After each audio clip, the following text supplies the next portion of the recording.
Comment observer une leçon et réussir l'entretien? Ton statut d'encadreur ou d'encadreuse pédagogique t'amènera souvent à observer des leçons présentées par tes adjoints. Seulement, tu devras, pour être efficace, les préparer de façon rigoureuse. Cette préparation doit comporter 3 phases. Avant la visite, être clair sur la finalité de la visite. Établir un diagnostic, des compétences professionnelles, recueillir des besoins de formation, corriger des insuffisances, etc. Fixer les objectifs de la visite de classe, autrement dit, ce que tu vas observer, la gestion des erreurs, la formulation des consignes, la gestion de la discipline, l'organisation matérielle de la classe. Utiliser pour être efficace une grille d'observation afin d'observer une leçon. Les grilles d'observation doivent être assez détaillées et doivent prendre en charge les différents aspects de la leçon et les items qui les sous-tendent. Entre parenthèses, tu pourras en concevoir une ou en adopter une déjà existante et il serait souhaitable que tu la partages avec tes collaborateurs. Prévenir le ou la collaboratrice de ta venue dans sa classe. Pendant la visite, arriver avant le début de la leçon pour ne pas perturber ni ton collaborateur, ni ta collaboratrice, ni les élèves. Saluer ton collaborateur ou ta collaboratrice et les élèves.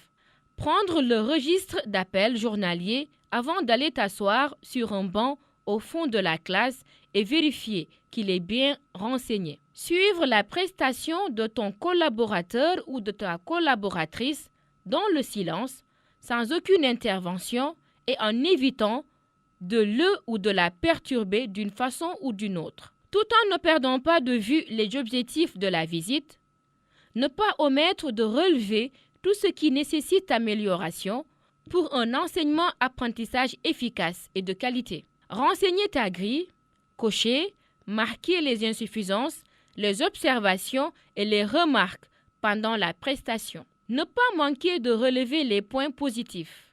Il est important que tu portes une attention particulière à l'analyse de l'objectif, qui est la partie la plus importante de la leçon, car c'est à ce niveau que tu peux apprécier l'opportunité de ton choix, son opérationnalité et sa congruence avec les apprentissages réalisés. Tes analyses devront déboucher sur une synthèse qui permettra de formuler des propositions d'amélioration. L'organisation matérielle met l'accent sur l'ensemble des ressources qui concourent à la réalisation des objectifs. Tu dois t'interroger sur la pertinence de leur choix et les principes pédagogiques qui sous-tendent leur utilisation. Dans tous les cas, ton observation portera sur la manière dont le ou la maîtresse a stimulé l'apport des élèves pendant la leçon et la gestion de leurs réactions pour les exploiter au profit des apprentissages. À ce niveau, il est important de souligner les activités des élèves et leur pertinence par rapport aux objectifs de la leçon. Tu dois t'intéresser aussi aux situations proposées aux élèves pour les amener à effectuer des raisonnements adéquats et mettre en relation les contenus de la leçon entre eux. Tu pourras te poser les questions suivantes. Comment le maître ou la maîtresse ajuste son action en fonction de la réaction des élèves? Comment il ou elle s'emploie à maintenir l'ordre sans étouffer la spontanéité des élèves? Quelles sont les stratégies mises en œuvre pour consolider et transférer les acquis dans de nouvelles situations? Enfin, tu t'interrogeras sur les instruments utilisés pour évaluer la leçon et les résultats obtenus. Après la visite, au sortir de la visite, il te faut préparer l'entretien. Pour ce faire, il te faut tout d'abord mettre de l'ordre dans tes notes, distinguer ce qui relève de l'objectif qui a motivé la visite de ce qui relève d'autres points, constat d'insuffisance, dont la correction améliorera l'enseignement-apprentissage, mais qui feront l'objet d'un suivi ultérieur. Ordonner l'entretien, catégoriser et hiérarchiser les points à aborder. Ne pas omettre de lister aussi les réussites que tu aborderas au début de ton entretien. Mener l'entretien de préférence dans la salle de classe où le collaborateur ou la collaboratrice où a eu lieu la visite. Accueillir avec sympathie et courtoisie le collaborateur ou la collaboratrice. Adopter une posture d'accompagnateur ou d'accompagnatrice, c'est-à-dire s'asseoir au même niveau, pas de dominant ni dominante, ni dominé. Tu dois éviter de l'incriminer ou de l'accuser, voire de le juger. Ce n'est pas ton rôle.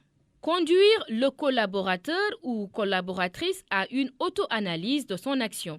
Tu peux aussi l'interroger sur les présentations relatives à l'objet de ta visite. Par exemple, si c'est la prise en charge des élèves en difficulté, pour toi, qu'est-ce qu'une erreur? Quelle peut être la cause? Est-il nécessaire de la corriger? Pourquoi? Comment? À partir de la réflexion précédente, aider et accompagner ton collaborateur ou ta collaboratrice à prendre conscience des limites de sa prestation. À partir de cette prise de conscience, laissez le collaborateur ou la collaboratrice décider de construire et d'essayer de nouvelles modalités pédagogiques en l'aidant autant que de besoin. Après la visite, poursuivre l'accompagnement du collaborateur ou de la collaboratrice.